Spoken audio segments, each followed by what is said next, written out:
we are going to take a detailed look at self-awareness and leadership. So get something to write with and settle in, because this will be time well spent.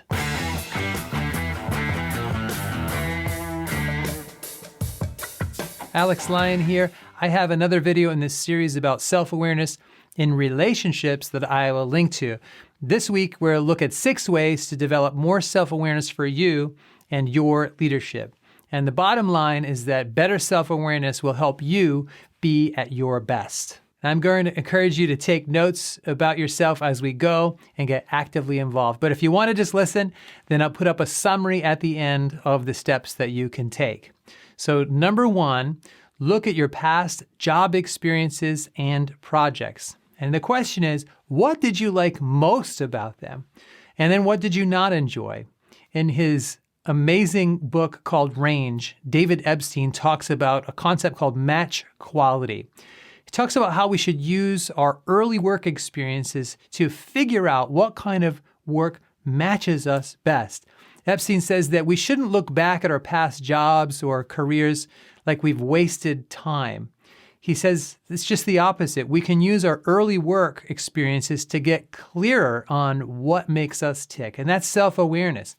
I'll use 2 of my earliest jobs. One was as an office worker and one was a teaching assistant. And it really taught me that I love teaching and interacting much more than I like being in an office environment. Teaching had a much better match quality for me. So take note of what your earliest job experiences taught you about yourself. Number 2, make a list of what you believe are your strengths and your weaknesses. But don't answer this like you would for a job interview. Oh, one of my weaknesses is I'm a workaholic. Don't give answers like that. Get real. So in my early job as a teaching assistant, I found one key weakness was detail-oriented work, like proofreading. I was very bad at it when it came to the finest details. I really struggled. But I've gotten better since, but it's still not a strength. And one of my key strengths was setting big picture goals and making a strategy to get there. So I'm good at creating a plan and working that plan. So what are your strengths and your weaknesses, honestly? Number 3, on a related topic, what revs you up and what drains you throughout a typical day or week? So what revs me up are 3 things: interacting with people socially, working on projects together, and any experiences where I'm learning and growing and creating something new. So when I talk about those, my wife says I get really excited. But what drains me is what I call maintenance. I don't like working to keep something steady over time, doing the same thing over and over again.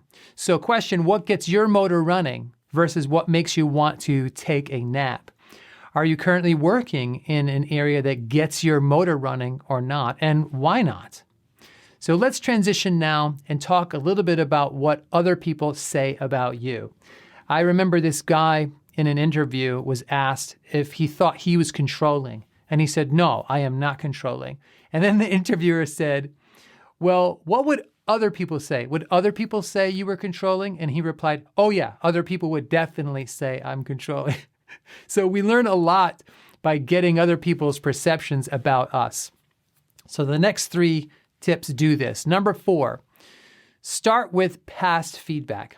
What past feedback have others given you, good or bad? So in the past, I was told by somebody that I'm good at looking at a situation and understanding the 1 or 2 small adjustments that would make the most positive change. Now, I did not realize that. That feedback helped point that out. Now, on the other hand, I receive feedback that I sometimes show my frustration, especially when other people are acting badly. Like if somebody is acting up in a professional context, I can sometimes lose my patience and confront them really quickly when I should just give myself time to cool off. I grew up in Rhode Island, and people from Rhode Island have a reputation of being ready to have a conflict. So that's an area that I want to work on. So for you, what's the past feedback you've received about positive and negative areas? And make note of it. You can also be really brave and ask a few trusted people for feedback currently. Ask them, say, I'm looking for your feedback. Be honest. What am I good at? What do I need to work on? And give them time to think about it and then follow up with them about it later. And when they answer Be a good listener. Don't get defensive and try to convince them otherwise. Ask them to tell you even more and take notes to show them you're serious. I recommend asking a few people so that you can see a pattern in what they say. And I've done this several times in my career, and I've been consistently told I'm good at leadership, but I sometimes am too slow to take the lead. And I do hesitate sometimes because I don't want to come across as pushy, and I want to see if anybody else is willing to step up. That's probably the key thing I'm working on right now. When I see a need, I just take action. That's what I want to work on. So who could you ask? Write a few names down of people you trust and respect. And number 6, how do you respond to stressful situations and increased workload? Higher level leadership comes with more responsibility. How do you act when a project pushes you? Usually we do one of 3 things: fight, flight, or freeze. So let's start with fight. Do you start to control others or resist? Do you blame others and point the finger? Or is it flight? Do you need to get some space for yourself and think about it, or just take off for a while? Or do you freeze? Do you just shut down and go into a zoned out passive state? So how do you respond to increased workload and stress? So here's the whole list of ways you can develop self-awareness for your leadership. I recommend you pause for a few minutes and work on at least 2 or 3 of these right now before moving on. Even a few extra minutes invested on this will really help.